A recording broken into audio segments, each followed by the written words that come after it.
Vamos a otros temas. El Ministerio de Educación ha resuelto que miles de maestros del sector público retornen de manera presencial, pero escalonada, a sus actividades académicas, en vista de algunas irregularidades que ha detectado esta cartera de Estado a propósito de los documentos que validen precisamente eso, su actividad telemática con los estudiantes, algo que la Unión Nacional de Educadores ha dicho que tiene que ser complementado además con medidas de bioseguridad y protección para sus maestros, para sus integrantes, en el caso de la UNE, evidentemente.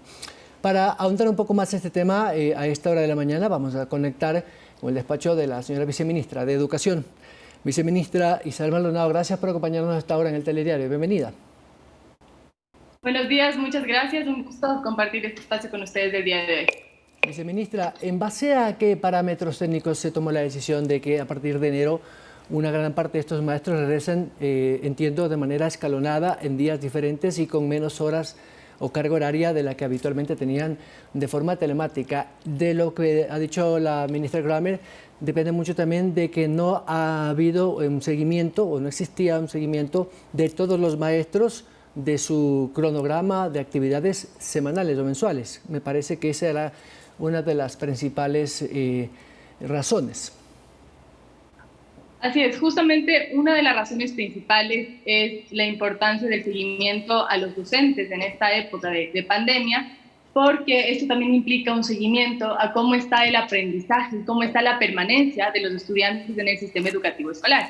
Nuestra prioridad en estos tiempos es la permanencia educativa de nuestros estudiantes en el sistema, y es importante que los docentes sepan, que la sociedad también lo reconoce, que ellos también conocen, que ellos tienen el rol principal de lograr que el estudiante permanezca en el sistema, ya que cumplen un rol no solamente de apoyo pedagógico y de enseñanza pedagógica al estudiante y de un apoyo psicosocial, sino también mantener motivado al estudiante, acompañarle al estudiante a través de llamadas, a través de WhatsApp, con la entrega de fichas pedagógicas y más, para lograr la permanencia estudiantes en el sistema educativo.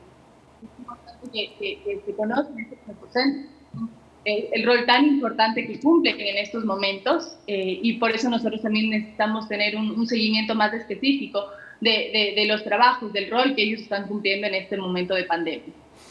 Viceministra, ¿y cuál sería este numérico de maestros y docentes que regresarían a este retorno parcial, digámoslo así,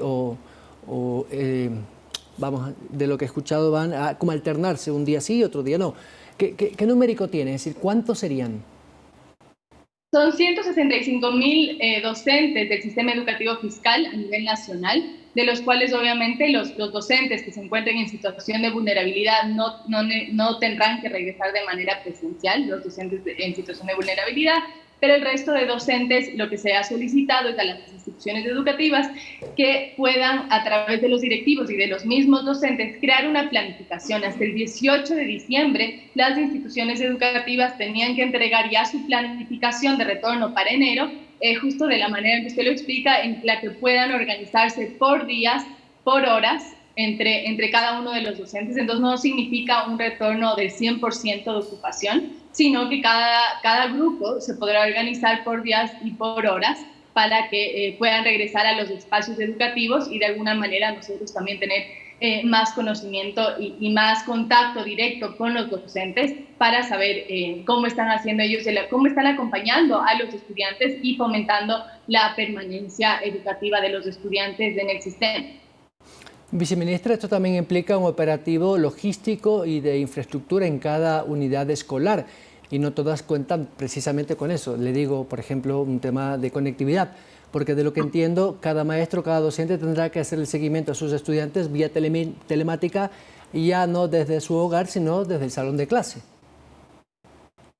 Aquí hay que reconocer porque es que nuestro modelo educativo en el tiempo de pandemia no ha sido un modelo 100% virtual.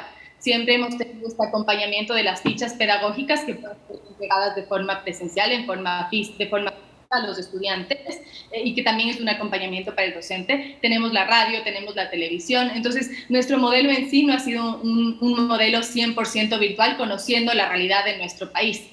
Eso por un lado.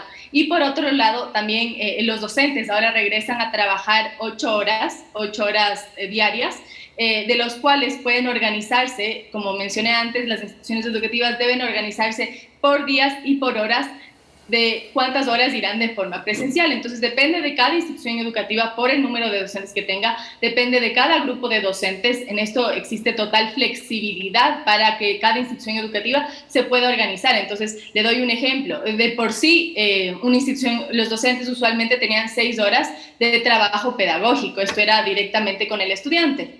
Tal vez ahora la forma en que se pueden organizar, y luego 2 horas de planificación, por ejemplo. Entonces, la forma en que se pueden organizar los docentes ahora es tal vez de organizarse 4 horas de manera presencial a la institución educativa para que puedan coordinar con sus colegas, hacer el seguimiento de estudiantes, tal vez llamadas, planificaciones y más, y tal vez tener 2 horas, 2 horas en sus hogares para tener este trabajo pedagógico o telemático, como usted lo menciona. Entonces, depende mucho de cómo cada institución educativa y cada grupo de estudiantes se ha organizado en este retorno progresivo. Esto nosotros no estamos dictaminando que sean 8 horas presenciales en la institución educativa, sino más bien lo que estamos solicitando es que se puedan organizar dependiendo de cada realidad del grupo de docentes y de la zona y de los estudiantes con los que están vinculados.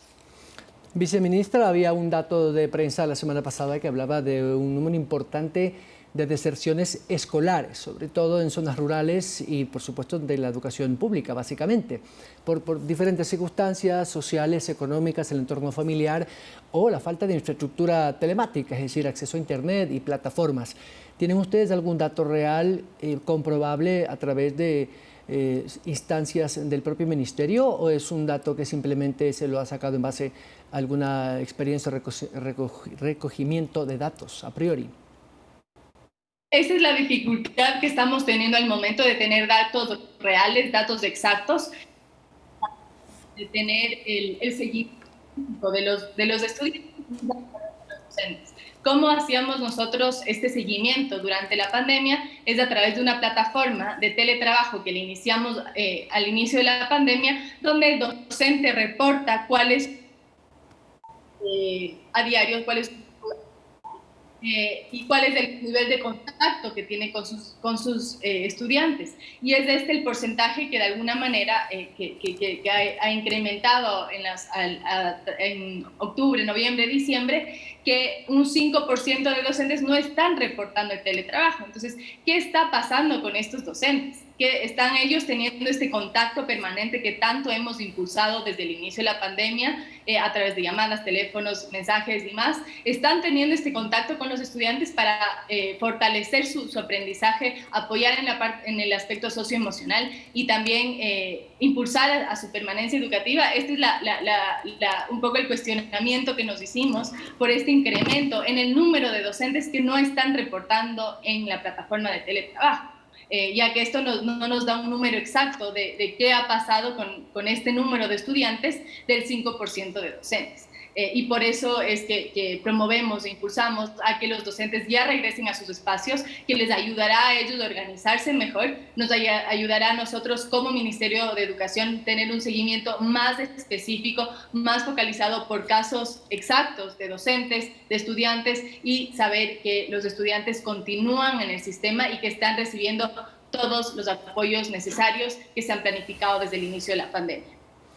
Viceministra, un tema que llama mucho la atención, pero por el lado humano, más que académico, es aquel caso de este chiquillo de unos 10 años de un establecimiento de una escuela fiscal en la ruralidad de La Suay, cerca de Cuenca, que mandó un audio por WhatsApp a la profe diciendo que no había podido cumplir con su tarea y que lo iba a hacer más tarde porque tenía que ir a ver a su chanchita que estaba pariendo. Más allá del anecdótico y de lo emotivo que puede ser esta historia humana, nos demuestra que a pesar de las dificultades, los chicos sí quieren aprender.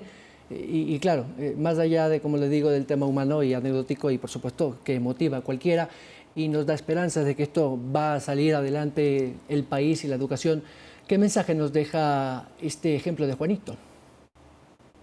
Definitivamente es un ejemplo que nos da distintos mensajes, varios mensajes a todos los ecuatorianos, justamente varios de los que usted menciona, justamente esta voluntad y esta energía y ganas de aprender y continuar aprendiendo a pesar de las otras responsabilidades que puedan tener como estudiantes. En este caso, Juanito, Juan Gabriel Juca, él tenía esta responsabilidad de apoyarle a su madre de familia en el cuidado de su cerdita y de justamente que estaba ese día pariendo a sus pequeños cerditos. Entonces, realmente nos da este ejemplo de la responsabilidad que existe no solamente con su profesora y con sus deberes y con su aprendizaje, porque todo esto es que él está interesado en continuar aprendiendo, en aprender a pesar de las dificultades y igual mantiene su responsabilidad con su hogar y también demuestra la flexibilidad de la docente. Nancy Monroy, la flexibilidad de ella al permitirle, claro, encárgate de tu responsabilidad de ayudarle a la chanchita a parir y luego me mandas los deberes. Entonces nos deja, yo creo que muchísimos mensajes este audio de Juanito y realmente desde el Ministerio de Educación hemos tratado de promover este audio que justamente da esta evidencia de las ganas de aprender de los niños, niñas y adolescentes y de los estudiantes en general en este tiempo y de también esta flexibilidad y apoyo que han tenido de sus docentes. Viceministra, esta situación tan particular, anómala y, por qué no decirlo, excepcional en todo el mundo y en Ecuador, ha marcado mucho a la generación de esta época, sobre todo a los chicos menores de 20 años que se ven aislados prácticamente en casa sin este ser social que les permite la escuela, ¿no? El compartir con chicos de ciudad y aprender el crecimiento humano, que es más importante que la matemática o la gramática. ¿Ustedes han medido o piensan medir cómo ha sido el impacto cognitivo del aprendizaje de estos chicos? Ya prácticamente estamos casi a un año, 10 meses de este confinamiento y de esta educación telemática o virtual. ¿Tienen alguna estadística, algunos estudios preliminares que hablen cómo ha cambiado un poco esta actitud del estudiante, del chico, después de haber vivido esta situación tan difícil emocionalmente para ellos?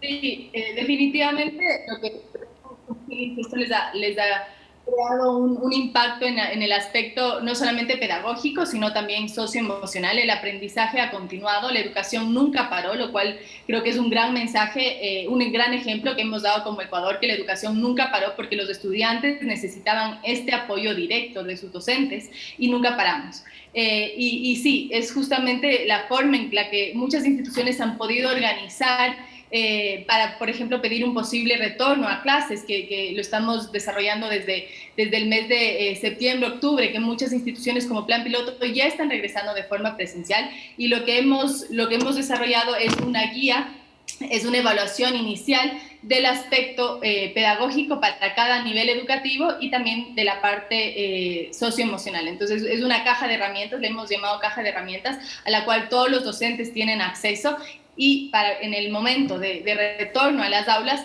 los docentes puedan evaluar cuál es el nivel pedagógico en el cual se encuentra cada uno de los estudiantes y a partir de eso desarrollar una planificación específica dependiendo del nivel educativo que se encuentra cada uno de nuestros estudiantes. Entonces, es definitivamente muy importante esta evaluación inicial para conocer su nivel escolar y su nivel de conocimiento y de aprendizaje, para a partir de eso hacer una planificación muy específica. Y también la parte socioemocional, que también existe esta evaluación de la parte socioemocional para ver si es que es necesario que el estudiante tenga un acompañamiento adicional, ya sea, por ejemplo, de los DECES, de los departamentos de consejería estudiantil, o de elevar a otra instancia. Entonces, por eso es tan importante estas dos evaluaciones que las hemos juntado lo hemos llamado la caja de herramientas que tienen acceso todos los docentes y podrán aplicarlo en sus estudiantes.